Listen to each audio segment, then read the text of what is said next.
Now, the blowback from this has been very intriguing, as an outsider, like looking at it. When I first heard about it, I thought, well, this mean, angry man must have written some things saying that women suck at tech or they suck at this, and people were reacting to this blatant misogynistic scribe that I was hearing about. When I read it, I was so confused because I was like, where's the mean stuff? Like, where is this? And you also think the other thing that was really confusing was that some people were reprinting it without citations. Right. Did that freak you out, like when you're being misrepresented? Yeah, especially when people would say, oh, it was so unscientific because it didn't have citations. Right. And that was their entire argument. Who did it? Who printed it without citations? Because some major publications republished it. Yeah, I think it was Gizmodo or Motherboard or something. Why the fuck would they do that without citations? It seems so unreasonable and so irresponsible. I think a lot of these companies just have a certain narrative that they're trying to push. Yeah. And so like even, I've tried to talk to a lot of these reporters, and I'll give hour-long interviews with some of them, and at the end they'll just write the same sort of article of like, oh yeah, he's just a misogynist. And so I think even if I can convince the individual journalist, they are under pressure by their boss to write a certain type of article. God, what a weird world we're in right now when it comes to that. Because I was looking for something that could be like evidence of misogyny. The only thing that I could find, and this is a very mild criticism, is that you were saying, I believe you used the term neurotic, that women were more likely to be neurotic. Oh, neuroticism. Yeah. That's one where a lot of women go, well, fuck this guy. But that's it. That's all. I mean, but what did you base that on? Yeah, so there's the psychological big five personality traits, and neuroticism is just one of them. Right. So that's the actual term that they use, and it's sort of unfortunate that that's a term. Yeah. But it's that one. I feel like maybe you could have danced around that a little bit. Yeah. But that's it. I think it's just I was too much into the...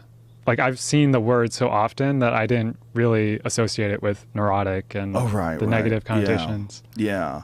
Well, I've seen a bunch of your conversations. I've listened to you talk to Ben Shapiro and a couple other folks. And, your thought process is very reasonable and very well sorted out. And another thing that I'm not hearing from anybody is how you wrote a whole page and a half describing all the different ways that women could be more involved in tech, or you can encourage more women into tech. Like, this is not the work of a misogynist. This is the work of someone who's carefully considering an issue and looking at it from a very what I felt like, and correct me if I'm wrong, but that you felt frustrated that you were looking at something that was that people, the way they're approaching this was they weren't looking at it for what it was. They had kind of decided how they were going to describe it and how they were going to deal with it, and it wasn't really based on facts or reality, and certainly not on science. And you sort of felt frustrated by this, and you decided to try to interject with as much of the current science as you could that could possibly explain choices. Yeah. Not why women are bad at it, not why they shouldn't be in it, which is what I kept reading, but more that why women choose to go into certain professions, what could be the impediment, and what we could do to maybe encourage more women to do it instead of doing this sort of blanket style diversity where you're just like, oh, we need two of these and we need two of those, which is what I seem to think that they were doing. Is that a good assessment? Yeah. By the way, this will never trend on YouTube. We might get 5 million hits. That's a real problem too. Like, there's a lot of censorship when it comes to these sort of conversations. Like, they would rather look at me, who looks like a meathead, and look at you and go, oh, well, these fucking guys are just talking shit about women for an hour. You know what I mean? Right? I mean, do you feel that? Definitely. And you'll be labeled alt-right now. And I've already been labeled alt-right. It doesn't matter how many left-wing positions I support. I look alt-right. Which is obviously like sexist. Yeah, for sure. Misogynist, racist, all that stuff. Yeah. Well, but I mean, just labeling us because we're white men or Yes. something, a certain label because that it's. Yeah, it's prejudice. Yeah. I mean, it really is. But people don't mind prejudices in that regard. You know, they only like they have an issue with prejudices when it comes to what they feel like are disenfranchised or you know, marginalized people. But white people, fuck them. You know, you can't. Yeah. You know, that's the thought process, right? You can't be racist towards white people. So, like, what are the most egregious things? Like, what are the most ridiculous things they were trying to push when you were at these classes or meetings?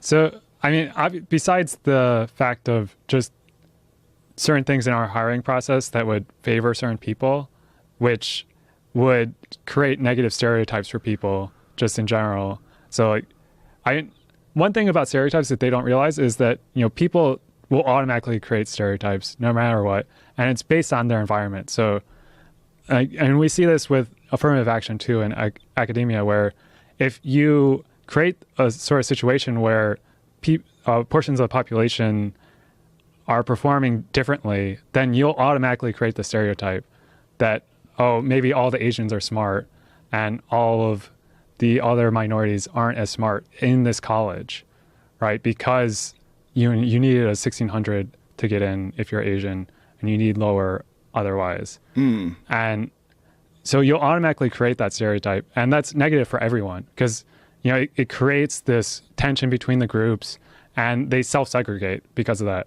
While if you just put everyone at the same level, then they'll just intermingle and it'll be great. And so, you know, that has its negative consequences, and it may be illegal, which is what I was trying to say in my document. So that aspect I think is bad. But then also, you know, once you think that, oh, all of this is because of sexism, and even though we can't really see overt signs of sexism, like, oh yeah, you're a woman, therefore you're bad, and no one is saying these sexist slurs or anything, then it must be some low-level bias that we all have. And that's why they're pushing all this unconscious bias and microaggressions and just increasing everyone's sensitivity to, oh, you said something that could be interpreted in this one weird way, and that might offend someone somewhere. Therefore, you should never say anything. And it's really stifling. Well, I think we would all agree that we would all be better off if we treated people nicer. Yeah. You know, if we didn't have racism, if we didn't have sexism, we just appreciated people for their qualities and just could be very objective about that. But when I would imagine that when you're running a company as large as something like Google, you kind of have to put fires out before you even see smoke. Right. And like the writing's on the wall when it comes to criticism today, and anything that people can point to when it's whether it's a percentage of women, a percentage of minorities, whatever it is, that they feel like is off. I mean, people will write articles about this. It can damage your stock profile, right? Yeah. I mean, it can like companies can take a hit on the stock market because of an article that someone could write about a lack of diversity. Like, oh, geez, they got a lack of diversity. Like that's a real issue. Yeah, and right? There have been reports of companies that'll have these diversity programs and then blackmail companies if they don't take them. So say, they'll start complaining because, all of these companies are the same in that they have about, 20 to 30% women.